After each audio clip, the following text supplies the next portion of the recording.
Hello.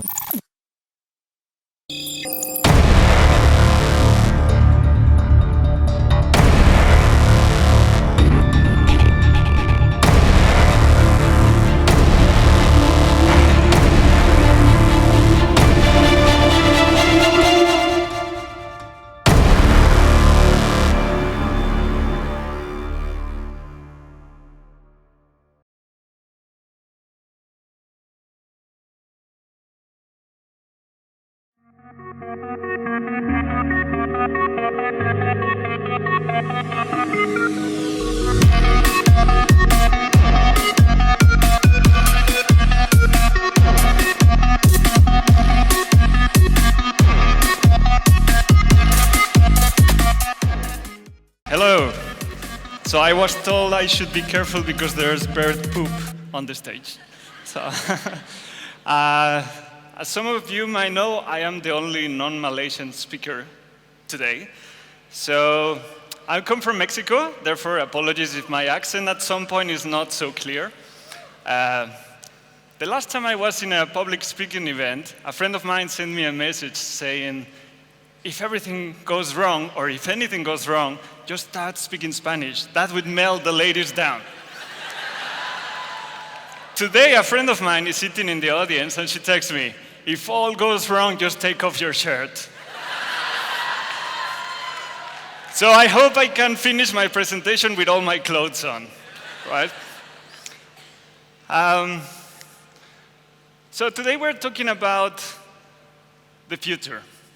For me, we cannot talk about the future without talking about sustainability. And if you ask me, where do I see the future? I see it right here, right now, in front of me. How many of you are younger than 30 years old? That's exactly my point. The big majority of you are really young, and you have all this energy, and you have so many things ahead of you. And very important, you have ideas, great ideas. And these ideas are going to shape the future, not just of Malaysia, but the future of humanity. There's things that we need to consider when we talk about the future.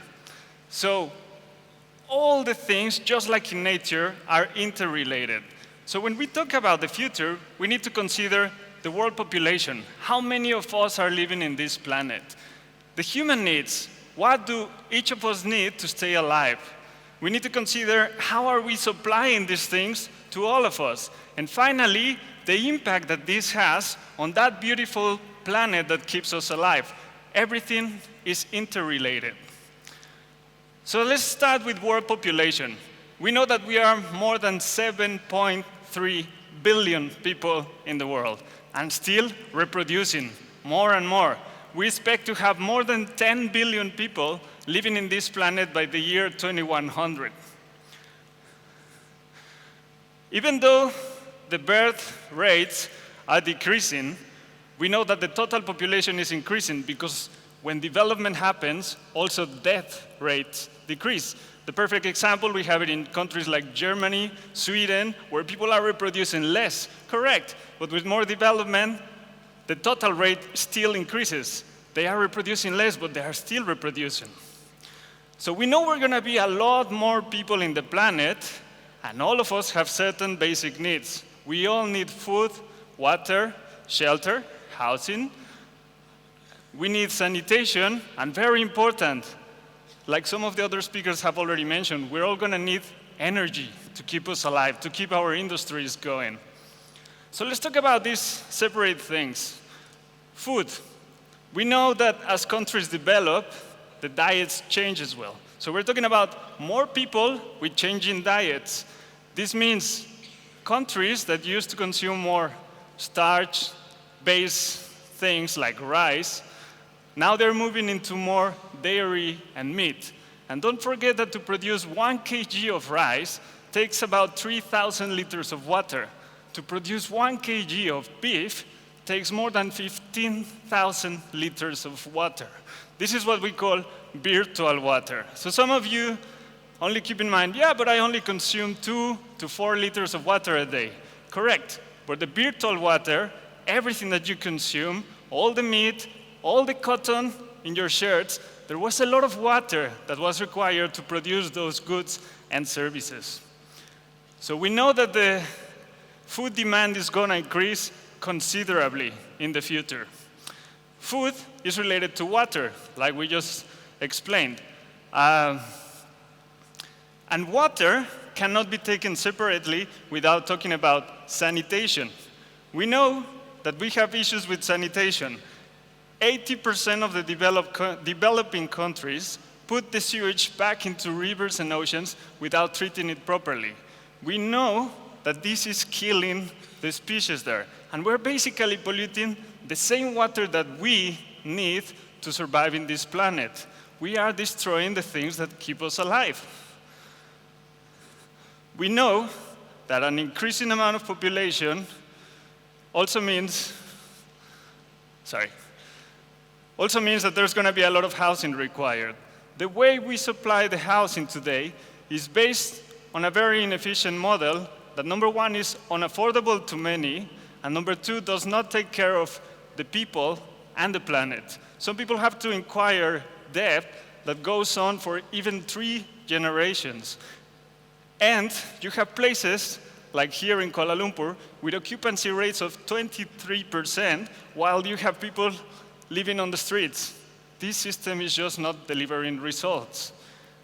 The other thing that we have to consider, talking about the housing model, is that architecture develops pretty, but pretty useless boxes. So when you buy a house, you have to plug in the energy, you have to plug in the water, and you have to plug your house to the sewage system. Otherwise, your house is useless. And the problem of this is that every time we turn on the lights, we turn on the air conditioning, we flush our toilet, we are trashing the planet, polluting, polluting, polluting.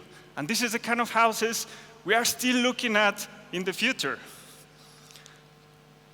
Obviously, more houses, more people, more food, more water means more energy. We're expecting the energy demand to increase by more than 50% in the next 30 years. And the big issue of this is that 80% of this energy is going to be produced with non-renewable sources, like some of the speakers already mentioned, sources that produce or put carbon out there. We are trashing our planet. And the system that we have designed to provide us with all those needs is what we call the economy. Today, and for many years, we have focused entirely on the economic system. What's the problem with this? Economy is based on one main core ideal: growth. If the economy is not growing, we talk about crisis. Nobody wants to have crisis. Crisis is bad. If there's a crisis, there's no economic growth. How do you get economic growth? Consumption. If you look at the formula of the GDP, it's consumption plus investment plus government spending plus net exports. In a summary, consume. So they have convinced us that consuming is the answer to everything. You're not happy? No worries, go shopping. There's poverty in your country? You need growth. There's inequality in your country? You need growth. Democracy is not working? You need growth. Growth is the pill that solves every single problem. Now, what is the problem, the biggest problem with this? This is based on a linear system. So the economic system that we have created is based on 2 very wrong assumptions. Number 1, that the natural resources are infinite. And number 2, that they are out there for us, humans, to do whatever we want with them. They are all there for us to take and waste as much as we want. And there's a strong impact on the environment, the part of the equation that we have forgotten. There's a way to measure the impact that our economic system has on the environment. We call it the ecological footprint. Every one of us has an ecological footprint. What this means is everything that takes from the environment to keep us alive. The amount of water, the amount of land to produce the cotton that we are wearing, the amount of forest that we need to filter all that carbon, the amount of oceans that we need to take all that carbon that we're putting out in the air, and we can quantify that very accurately. And of course, depending on what country you live in, your ecological footprint could be higher or lower.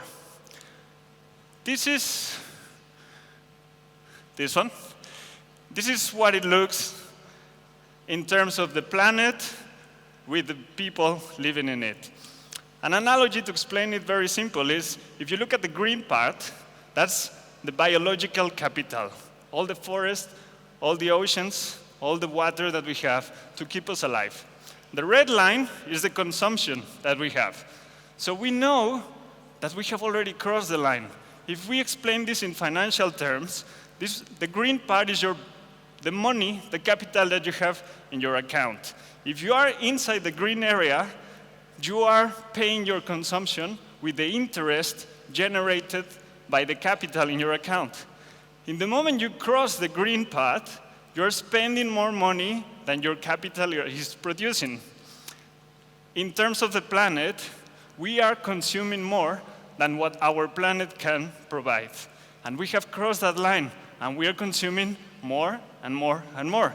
And we're going to be more people in countries that are growing and growing and growing. This is just not sustainable. To keep us alive with the way we're consuming today, it would take 1.5 planet Earths. What's the problem with this? We only have one planet Earth. Looking at a list of countries with their ecological footprint, we see two things here. Obviously, it's hard to read all the names of the countries, but something that you can see is that the big majority have crossed the line. Another thing that we can analyze here is that the more developed the country, the larger the ecological footprint of their inhabitants is. But we all have been told that we have to go that way. We have to consume more. The other thing we can see is that the largest part of those columns is the carbon that we're putting out there. And as we have analyzed, this is going to continue increasing. So it's just going to get worse and worse and worse. Let's look at Malaysia. This is what has been happening with Malaysia. If you see, Malaysia is already consuming more than what the country can provide. So how can that work? You import things. You start consuming things that have been produced in another country, so you don't see the impact. You are just enjoying your consumption. If the whole world would consume at Malaysian levels, we would need 3.5 planet Earths. And we are so happy going shopping, right? Why not? The impact that this has on the planet in terms of animals is exactly this. We have killed 52% of the other animals sharing the planet with us. And this has only been tracked from the 70s onwards. So we don't even know if the impact is even higher than this. Talking about freshwater species is even worse. 76% of freshwater species are not coming back. We have killed them. Other generations will never see them. So we have to understand how nature works and stop following a model that is not working. A model that has threatened other species and today is threatening our own existence. We have to understand how nature works in a cycle, not in a linear system. The best example is analyzing how a tree works. This beautiful illustration by the local artist Helena Moran explains how a tree takes energy from the sun without moving, without polluting.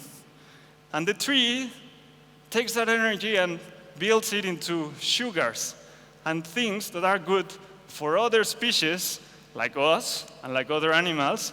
And if no animal eats these fruits, it falls down to the ground, gets covered by leaves, some water falls on it, and it becomes compost. Compost is good for the tree itself, and is good for all other species of plants around it. The tree takes the carbon, which is poison to us, And that's how it grows. It stores it in a solid mass, and that's how a tree grows. The tree uses the energy, filters the water, puts it back in the air in a very pure form by doing transpiration and evaporation, and gives us as well oxygen together with the water. It's a perfect system, amazingly adapted to this planet, that produces no waste and produces only good things to other species. Think about it. Humans are the only species in the planet that produce garbage, something that no other species can use, and that now we are having problems with it. What you're looking at is an Earthship. Michael Reynolds, the creator of Earthship Biotecture, was tired of what the architects were doing, these useless boxes.